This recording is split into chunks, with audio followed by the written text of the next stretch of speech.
ശിരസ്സുയർത്തുവിൻ, നിത്യകവാടങ്ങളെ തുറക്കുവിൻ, മഹത്വത്തിന്റെ രാജാവ് എഴുന്നള്ളുന്നു.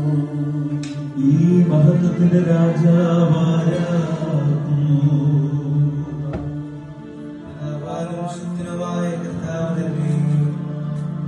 വാതിലുകളെ ശിരസ്സുയർത്തുവിൻ, നിത്യകവാടങ്ങളെ തുറക്കുവിൻ, മഹത്വത്തിന്റെ രാജാവ് എഴുന്നള്ളുന്നു.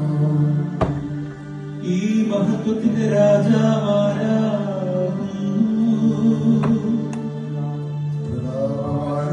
ശക്തനായ കർത്താവ് തന്നെ. വാതിലുകളെ ശിരസ്സുയർത്തുവിൻ, നിത്യകവാടങ്ങളെ